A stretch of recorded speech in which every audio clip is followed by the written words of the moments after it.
এই মুহূর্তে আপনারা আমার হাতে যে ফোনটি দেখতে পাচ্ছেন এটা হচ্ছে ভিভো Y21 একটা মোবাইল। তো এটা হচ্ছে একজন কাস্টমারের ফোন। কাস্টমার যখন আমার কাছে ফোনটি দিয়েছে তখন সে বলেছে যে তার এই ফোনটিতে সে ইউটিউব দেখতে দেখতে হঠাৎ করে ফোনটি অফ হয়ে গিয়েছে। তো একটা ডেড মোবাইল যদি আমাদের কাছে আসে তাহলে আমরা কিভাবে এই কোন স্টেপে কাজ করে এই ফোনগুলোকে ওপেন করব, এই বিষয়টাই আজকে আমি আপনাদেরকে দেখাবো। বন্ধুরা, হঠাৎ করে যদি কোনো ফোন অফ হয়ে যায় চলতে চলতে, তাহলে সর্বপ্রথম আপনি যে কাজটা করবেন সেটা হচ্ছে যে এই ফোনে একটা চার্জার লাগিয়ে দেখবেন যে চার্জ নেয় কিনা।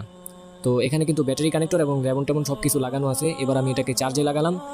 6M ডিভাইসের মাধ্যমে আমরা এটাকে দেখবো যে কোথাও এম্পিয়ার নেয় কিনা। দেখতেই পাচ্ছেন এখানে কিন্তু এম্পিয়ার নিচ্ছে না, কোনো চার্জ নিচ্ছে না। তো এই চার্জারটাকে দিয়ে যদি আমরা অন্য আরেকটা ফোন চার্জে দিই তাহলে কিন্তু এটা কিন্তু চার্জ হচ্ছে, দেখতেই পাচ্ছেন এটা কিন্তু চার্জ হচ্ছে। কিন্তু যদি আমরা ওই ভিভো মোবাইলটাকে চার্জে লাগাই তাহলে কিন্তু এটা চার্জ হচ্ছে না। এই জিনিসটা আপনাকে প্রথমে দেখতে হবে। চার্জ যেহেতু হচ্ছে না, এখন আমরা দ্বিতীয় স্টেপে যেটা করব, আমরা এই মোবাইলের ব্যাটারিটাকে পরিমাপ করে দেখব যে এটাতে চার্জ আছে কিনা, সেই জিনিসটা আমরা দেখব। ব্যাটারি পরিমাপ করার জন্য আমরা মিটারটাকে DC 20 ভোল্টেজে রাখলাম, আর ব্যাটারি দুই পাশে ধরার পরে কিন্তু এখানে 3.8 ভোল্ট দেখাচ্ছে। তো এখানে কিন্তু 3.8 ভোল্ট যেহেতু আছে তার মানে পর্যাপ্ত পরিমাণে ভোল্টেজ আছে। এখন হচ্ছে আমরা এটা শর্ট পরিমাপ করে দেখব যে ব্যাটারি কানেক্টরে এখানে কোনো শর্ট দেখায় কিনা।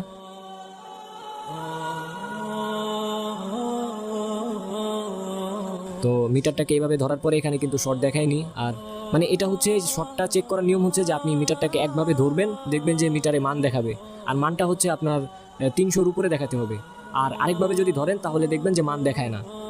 দেখতেই পাচ্ছেন এভাবে ধরার পরে কিন্তু মান দেখায়নি। তো তার মানে হচ্ছে আমাদের ফোনটিতে কোনো শর্ট নেই। তো মোবাইলে যেহেতু কোনো শর্ট দেখাচ্ছে না এবং ব্যাটারিতে পর্যাপ্ত পরিমাণে চার্জ থাকার পরেও যেহেতু ফোনটা ওপেন হচ্ছে না, এবার আমরা এটাকে পাওয়ার সাপ্লাই দিয়ে ওপেন করার চেষ্টা করব। বন্ধুরা, পাওয়ার বাটনের এখানে আমরা একটা স্ক্রু লাগিয়ে নিব যাতে হচ্ছে পাওয়ার বাটনের রেবনটা ভালোভাবে মাদারবোর্ডের সাথে কানেকশন পেয়ে যায়। এই জন্য আমরা এখানে একটা স্ক্রু লাগিয়ে নিব। অনেক সময় হয় যে আমরা যদি এখানে চাপ না দিই তখন যদি আমরা পাওয়ার বাটন প্রেস করি তাহলে পাওয়ার সাপ্লাইতে কোনো রিডিং আসবে না, মানে জিরো সেন্স করবে। এই জন্য আমরা এখানে একটা স্ক্রু লাগিয়ে নিলাম। এখন হচ্ছে আমরা পাওয়ার সাপ্লাইয়ের যে নেগেটিভ লাইনটাকে আছে সেটাকে আমরা মোবাইলের গ্রাউন্ডে ধরলাম, আর পজিটিভ লাইনটাকে নিয়ে ব্যাটারি কানেক্টরের পজিটিভের সাথে ধরে পাওয়ার বাটন প্রেস করব, দেখবো যে পাওয়ার সাপ্লাইতে কত রিডিং দেখায়।